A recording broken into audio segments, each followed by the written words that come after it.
La parole est à monsieur Pierre Lellouche pour le groupe UMP. Vous avez 10 minutes, monsieur le député.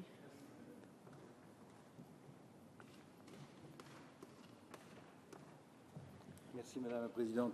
Monsieur le Ministre, lors de la discussion en Commission des Affaires étrangères mercredi dernier du projet de loi visant à ratifier cet accord trop long pour que j'en dise tout l'intitulé, disons l'accord FACTA, j'avais fait part du réel sentiment de malaise que suscite à mes yeux l'adoption d'un texte aussi déséquilibré.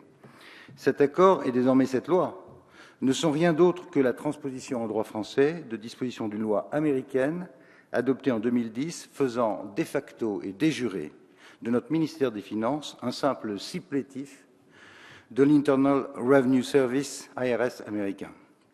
L'objectif affiché se passe bien sûr de toute discussion. Il s'agit d'œuvrer pour la transparence fiscale, de mettre fin, grâce à la coopération des États, à la transmission des informations automatiques, à la fraude fiscale massive que connaît le monde, environ 6 000 milliards de dollars qui échappent à toute imposition. De ce point de vue, personne ne peut être contre. Et comme disent les Américains, personne ne peut être contre la tarte aux pommes et la patrie, Apple Pie and Motherhood, tout le monde est pour. À mort la transparence. Sauf que ce texte s'inscrit d'abord dans un mouvement que je juge extrêmement préoccupant, Monsieur le Ministre, depuis un certain nombre d'années, d'extraterritorialisation de la loi américaine. Il s'agit là d'une stratégie délibérée que l'un de mes anciens professeurs à Harvard, mon ami Joseph Nye, avait d'ailleurs conceptualisé sous un terme qui a fait florès, le soft power. Par le biais de toute une série de lois internes, de normes imposées à l'étranger avec ou sans ce type de convention, l'économie américaine, l'industrie américaine, les États-Unis avancent ainsi systématiquement leur pion à l'échec international. Exemple récent, l'affaire BNP montre qu'en appliquant une loi ancienne qui remonte à la crise de Cuba, début des années 60, Trading with the Enemy Act, il est désormais possible pour la justice américaine, et encore s'agit-il d'un simple tribunal à New York, de sanctionner extrêmement lourdement un établissement français, bancaire français, présent sur le territoire américain, pour peu que celui-ci se livre à des transactions libellées en dollars pour le compte de clients basés dans des territoires placés sous embargo unilatéral par le gouvernement des États-Unis, alors même que nous, République française, nous ne reconnaissons pas ces embargos, ni sur Cuba, ni sur le Soudan. Et quant à l'Iran, les contraintes qui ont pu être prises par les Européens, y compris la France, l'avaient été en vertu de sanctions adoptées à l'échelon international sur l'affaire iranienne, nucléaire, mais n'avaient rien à voir avec ce qui était reproché à la BNP. Autrement dit, même lorsqu'un embargo résulte de la volonté du seul Congrès des États-Unis, les opérateurs étrangers, y compris français, viennent donc à être frappés d'amendes pouvant s'élever à plusieurs milliards de dollars par le simple fait de l'application de la loi américaine. Au passage, je ne cache pas ma consternation devant le silence assourdissant des autorités françaises lors de cette affaire BNP, alors même que le principe fondamental de la réciprocité en droit international était soulevé et bafoué de façon éclatante. Que je sache, l'Assemblée nationale n'a pas le pouvoir de poursuivre, par le biais de tribunaux français, des sociétés américaines pourtant établies en Europe qui gagnent des milliards d'euros chez nous et ne payent pas le moindre impôt. Et je passe sur les moyens de rétorsion inexistants s'agissant d'entreprises qui se livrent à des activités que nous pourrions considérer comme contraires à nos intérêts. Autre exemple de cette tendance américaine à l'unilatéralisme, que d'aucuns appelleraient dans le temps impérialisme, la fameuse loi dite FCPA. La Foreign Corruption Practice Act vise, elle aussi, au nom de la moralisation des affaires et de la meilleure gouvernance, la corruption, pratique détestable, certes, mais souvent pratiquée dans de grands marchés publics, civils ou militaires, par toute une série de fournisseurs sur tous les continents, y compris sur le continent américain. Cette loi fait en sorte que les entreprises non américaines présentes par certaines de leurs filiales sur le territoire des États-Unis, qui ont pu avoir recours à des commissions versées à des décideurs étrangers en vue de l'obtention de contrats dans les pays tiers, hors territoire américain, peuvent faire l'objet de poursuites aux États-Unis par le Department of Justice ou par la SEC, la Security Exchange Commission.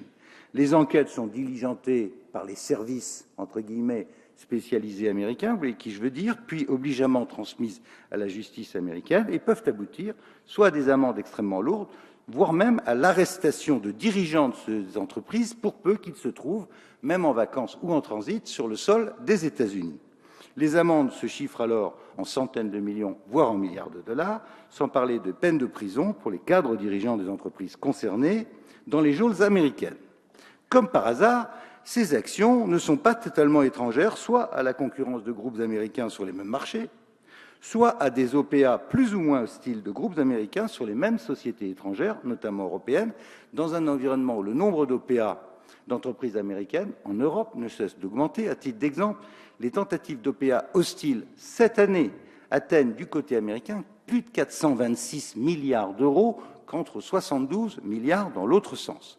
Quand ces amendes s'élèvent à plusieurs centaines de millions d'euros, Monsieur le Ministre, que cela nuit à la réputation de l'entreprise, eh bien, on mesure l'efficacité lorsqu'il s'agit de prendre l'entreprise en question et que l'on écrit la due diligence, comme on dit, via cette procédure, ou bien dans la concurrence dans des marchés civils ou militaires. J'ajoute au passage que les cabinets d'avocats américains sont également l'un des vecteurs privilégiés de cette stratégie, incluant souvent parmi leurs collaborateurs des anciens procureurs spécialisés dans ce type de poursuites contre les sociétés cibles. Il suffit de se reporter à certaines acquisitions récentes, mais je n'ai pas le temps de m'étendre là-dessus aujourd'hui, pour mesurer ce que je suis en train de dire. La loi FATCA, qui nous intéresse aujourd'hui, procède exactement de la même philosophie, de ce véritable rouleau compresseur normatif, pour reprendre l'expression d'un bon connaisseur français de ces pratiques américaines. Il s'agit ni plus ni moins, au nom de la lutte contre la fraude fiscale, d'obliger les institutions financières étrangères à communiquer annuellement et automatiquement au fisc américain tout renseignement sur les comptes détenus à l'étranger par des entités ou des citoyens américains. La sanction, on l'a dit, est d'une extrême sévérité, prélèvement à la source, de 30% contre les institutions ou les comptes non coopératifs. Le dispositif voté en 2010, repris dans cet accord franco-américain, est donc parfaitement unilatéral et totalement extraterritorial, méthode cavalière, selon l'expression fort diplomatique, fort douce du rapporteur pour avis de la Commission des finances, notre collègue Yann Gallu, dont pourtant le parcours altermondialiste cadre assez mal avec la déférence ainsi manifestée à l'impérium américain. Concrètement, cet accord, qui sera désormais la loi de la République, va donc obliger nos institutions financières, et compagnies d'assurance, courtiers et autres, à déclarer tous les comptes détenus par les citoyens entités américains en France, dès lors que le solde sera supérieur à 50 000 $, et ces déclarations seront ensuite obligeamment et automatiquement transmises par l'administration fiscale française à l'ARS. Cela concerne la quasi-totalité de nos institutions financières et ça concerne environ 100 000 citoyens américains résidant en France. La lourdeur des sanctions et des procédures a déjà abouti à plusieurs conséquences. 300 millions de surcoûts pour les entreprises françaises financières et, dans certains cas, la fermeture des comptes parce que procédure trop lourde et trop coûteuse. Ce qui est parfaitement choquant dans cette affaire, c'est non seulement que les données techniques d'échange d'informations ne figurent pas dans cet accord, mais qu'elles feront l'objet d'un accord séparé qui ne sera pas soumis à la ratification ni à l'examen du Parlement. Et surtout, la réciprocité entre les engagements souscrits par les deux parties, États-Unis et France, pourtant je dis principe fondamental du droit international, est tout simplement inexistante en l'espèce. L'accord ne fait que traduire littéralement, je dis bien littéralement, la loi américaine dans le droit français, sans donner à la France l'accès aux mêmes informations sur les comptes détenus par les quelques 130 000 citoyens français résidant aux États-Unis. Outre que la sanction de 30% n'est pas réciproque, les États-Unis ne fourniront pas à la France, malgré les dispositions de l'article 6 de la déclaration d'intention annexée, toute une série d'informations qui, elles, partiront dans l'autre sens, à savoir, entre autres, le solde du compte, la valeur de rachat du contrat d'assurance, mais je vois que le temps file, le montant des contrats d'assurance vie, le montant des dividendes, etc. Toutes choses que reconnaît d'ailleurs l'excellent secrétaire d'État au budget, qui est devant moi, dans une lettre du 16 septembre 2014 adressée à Madame Guigou, notre présidente de la Commission, qui avait bien voulu saisir le secrétaire d'État à ma demande. Monsieur Christian Eckert écrit « Les États-Unis ne sont actuellement pas en mesure de fournir à la France les informations également concernées par l'accord concernant le solde des comptes ou la valeur de rachat des contrats d'assurance vie.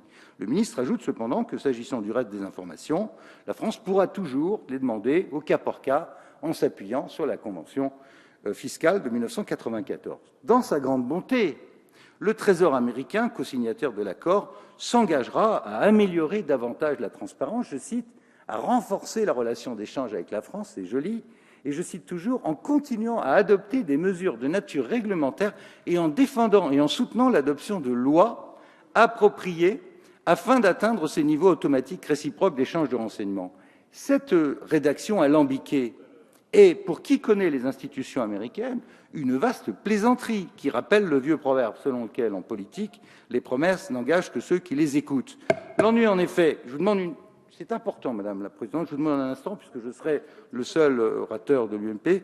L'ennui, en effet, c'est que le Congrès ne l'entend naturellement pas de cette oreille, qui juge même un tel échange inconstitutionnel. Or, en vertu de la Constitution, vous devez le savoir, Monsieur le Ministre, l'exécutif ne peut pas s'engager pour le compte du Congrès. C'est donc bien une capitulation en rase campagne que vient d'accepter le gouvernement français en acceptant de signer un accord à ce point déséquilibré, ce qui, dans le contexte des négociations qui sont actuellement en cours entre l'Union européenne et les États-Unis, le fameux TTIP, n'est guère rassurant. Je sais bien, je conclus, je sais bien, et l'on me rétorquera que même avec un pareil déséquilibre, l'extraterritorialisation de la FATCA a eu un impact salutaire, que je veux bien reconnaître sur la progression de la transparence à l'échelle internationale. Une convention des CDE est même en préparation, elle a été évoquée, et je suis naturellement en faveur de cette convention. Mais alors pourquoi le gouvernement français n'a-t-il pas privilégié ce travail dans le G5 et au sein de la CDE plutôt que de signer un texte bilatéral à ce point déséquilibré? Or, sur le front européen, les choses n'avancent guère, ni la directive de 2003, ni celle de 2011 mettent en place des systèmes automatiques d'échange d'informations automatiques. Je vous demande une dernière chose, Madame. Non, je vous demande de conclure.